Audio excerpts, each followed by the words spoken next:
Hello friends and happy summer. I hope you are enjoying the summer weather if you're living in the northern hemisphere. Otherwise, I hope you're enjoying winter.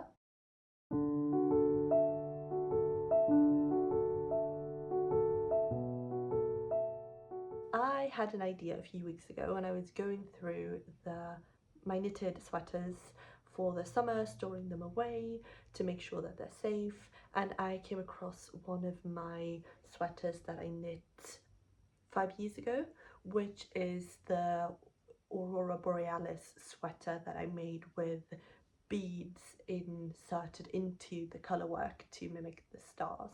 And I remember how much I enjoyed that effect and how I had a thought at the time that I wanted to make something more intricate with the beads. So the idea was born to make a small knitted beaded bag with a lemon pattern on it. Surprise, surprise, lemons are my favorite pattern. They're just gorgeous. I love the color, I love the shape. Something about it is so appealing to me. So in this video, I will be making a small beaded lemon pouch. Get ready for amateur hour. Beads are difficult, but it's a fun learning curve. So I started off by making myself a pattern. I went to Stitch Fiddle and tried to make a lemon shape because I knew that I needed to know before I started stringing up the beads which bead went where, because once the bead was on the string I wouldn't have any option other than using the next bead. So this had to be in the right order. This mapping out of my bead placement was quite time consuming, as well as then stringing up all the beads in the correct order. It was quite meditative though, so I could just listen to a podcast and follow the chart once I had it finished. Once it stopped looking like a carrot, I could just look at the chart, follow it, pick up the beads one by one in the correct order or in the opposite order, so I would have the first bead that I used strung up last, so ready to use at the beginning. So as you can see on the right hand side of the screen, I was struggling with this lemon shape. It was looking like a carrot, it was too oblong, then it was too round. I didn't like how big it was getting because the pixels just weren't allowing the shape to be round enough. Because of course the pixels are square and I had only allowed myself a small canvas to work on, a 20 by 20 stitch patch, so it wasn't very easy to make a diagonally smooth roundish shape. So at this point it was looking very carroty. Not a bad look, just not the look that I was going for. And on the left hand side you can see that I finished stringing up the pearls in the right order for my lemon pattern. And now I'm putting back the beads one by one. Do I have the correct setup to make this bead project as efficiently as possible? No, but this was quite fiddly and fun, and as I said, quite meditative. And on the right hand side you can see me giving up the diagonal idea and just going for a straight up and down lemon like this, because I knew that this would be quite a lot easier for my mental health and for the experience of this project, because I wanted to get started. So my oblong lemon shape, a bit more oblong please.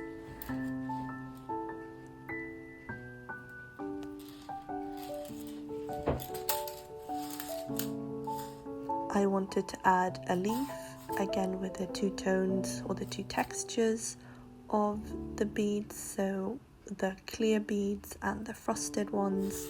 I was debating a stem here as well, but that didn't look very appealing to me, so I skipped that. And then adding the shades and adding a highlight.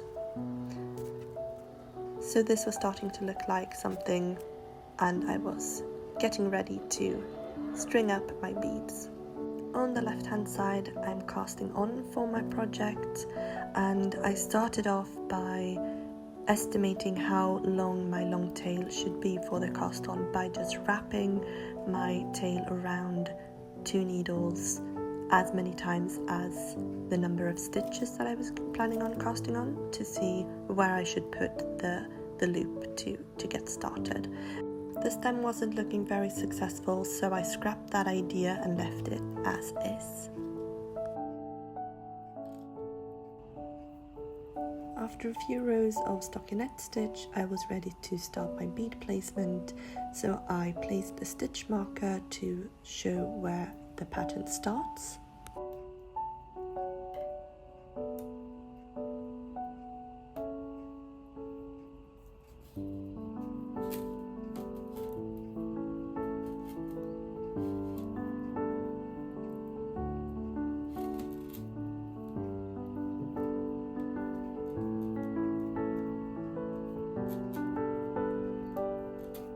And here you can see a bit clearer how I'm putting each bead into a stitch at the right place.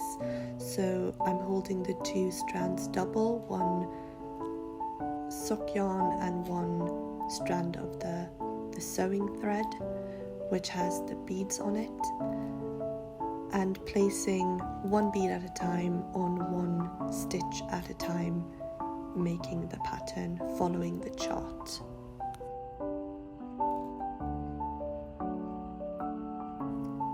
There are, of course, many different ways of incorporating beads into your knits.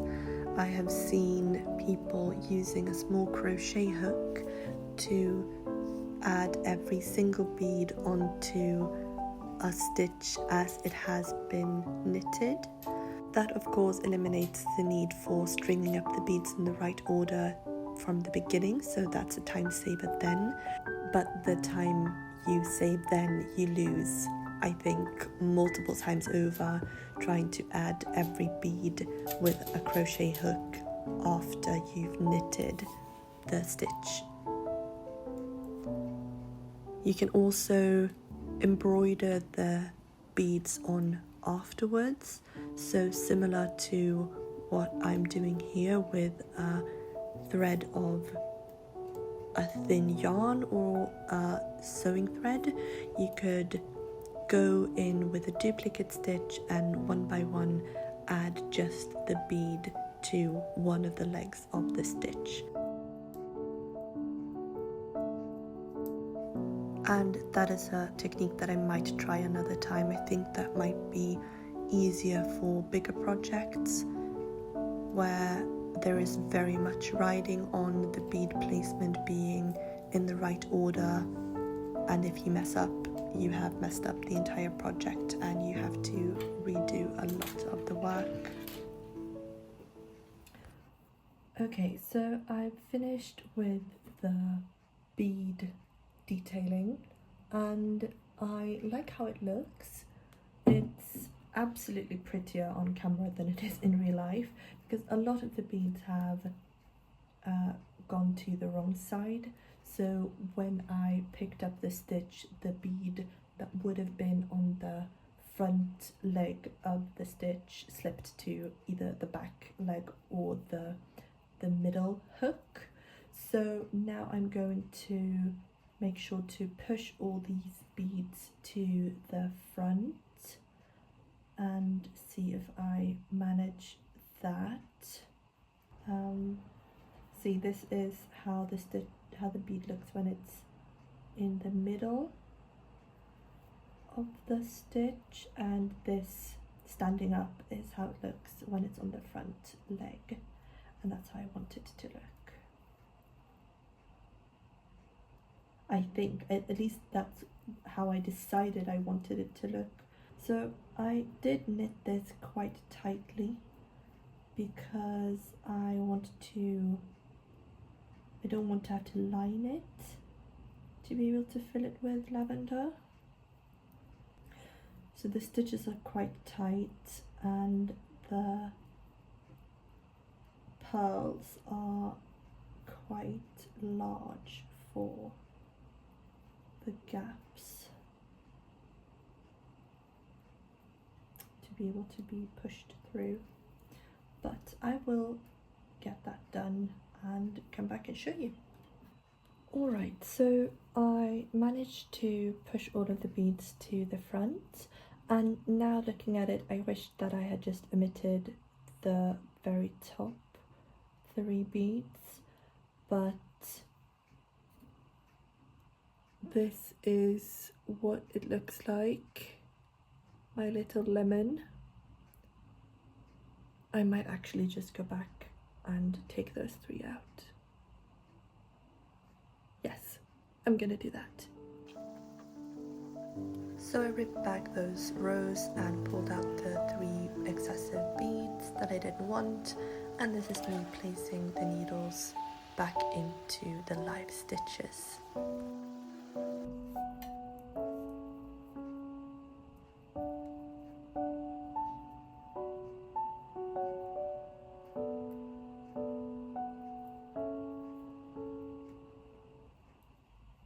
Thinking this is a nightmare, but I am done. I'll just push those 3 beads out of the way.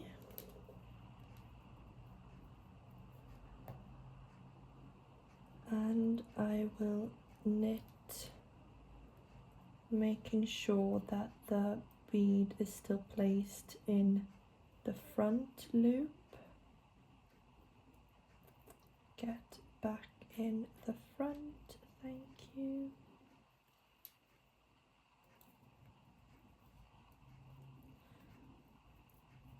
And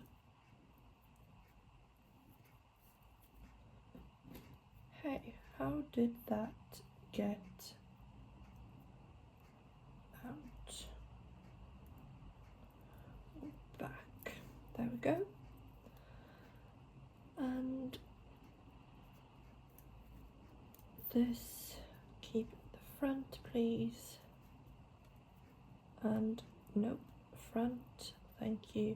This feels like herding chickens, herding cats, trying to keep all of the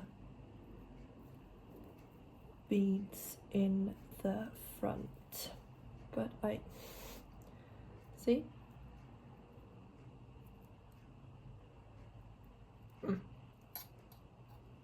There we go. Everything is in the front, and now I am trying to rescue, or I am succeeding in rescuing the stitches that I had just ripped back to. So I'm making sure to knit through all of the strands. Okay, so I have knitted a few more rows and I feel comfortable enough with the distance between the pearls and this to just cut this extra thread.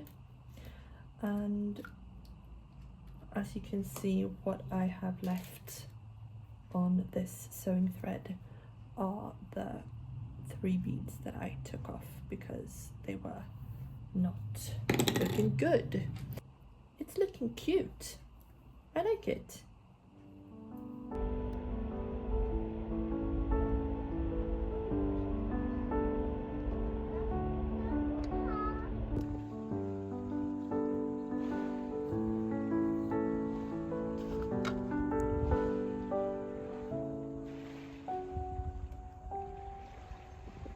I added a row of yarn over holes for the string to go through and a folded over picot edge that I'm now sewing down.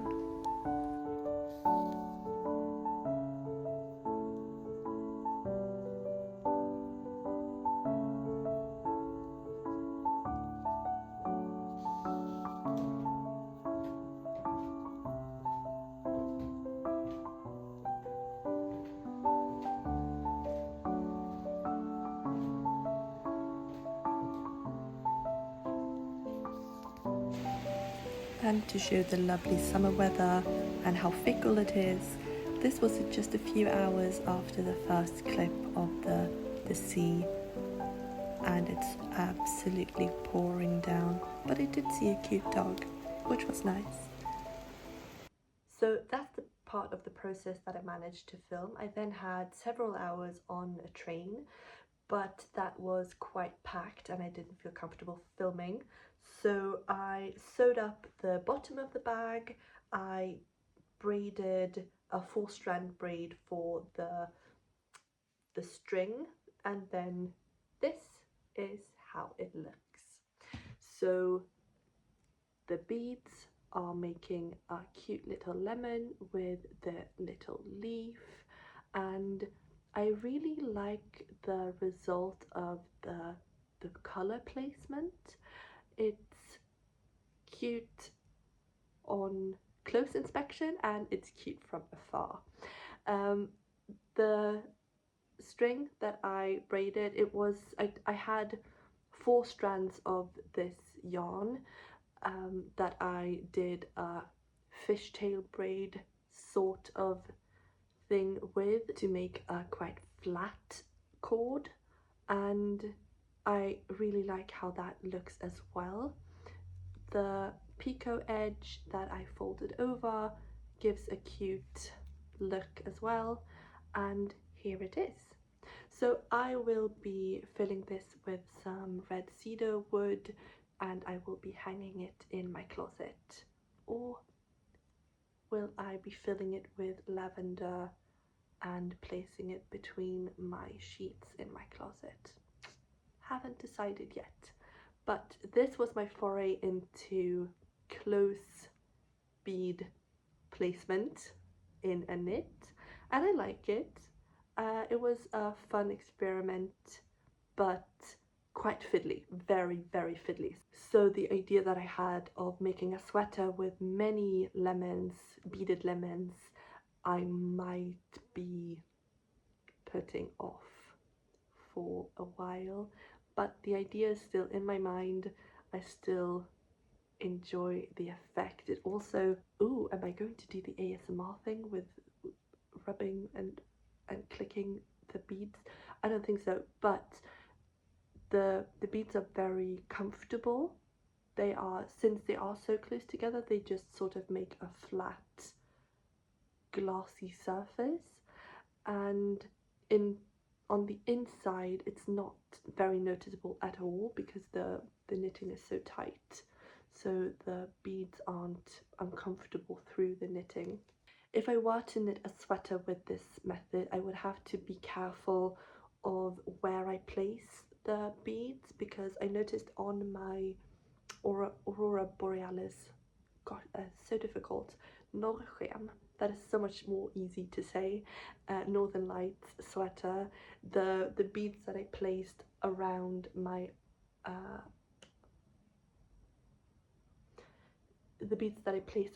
elbow, they are quite uncomfortable when I'm leaning on things with my elbows, which I do quite a lot. So that I would have to be mindful of not putting the beads where I would push against them. But having this here or even here, that wouldn't be a problem at all. So that might be something that I do in the future. But this in itself, this figuring out which beads to place in which order, that in and of itself was quite difficult. So it would take a lot of mental energy trying to figure out where to place all the lemons and which round would correspond to which beading of this. So will I revisit this technique in the future? Probably. Will I be using this? Absolutely. So thank you so much for watching. If you have any questions, please comment them down below. If you have any other comments, have you tried this? Please do let me know. If you like the video, please do like the video. And if you want to, please do consider subscribing to my channel so you get notified whenever I post my next video. I think the next video coming up next week will probably be my second episode of my knitting podcast, because I have this finished object and I have another very, very exciting finished object that I'm dying to show you. So that's a hot tip for next week. I'm going to go enjoy the summer weather that we're currently having, and I will see you next time.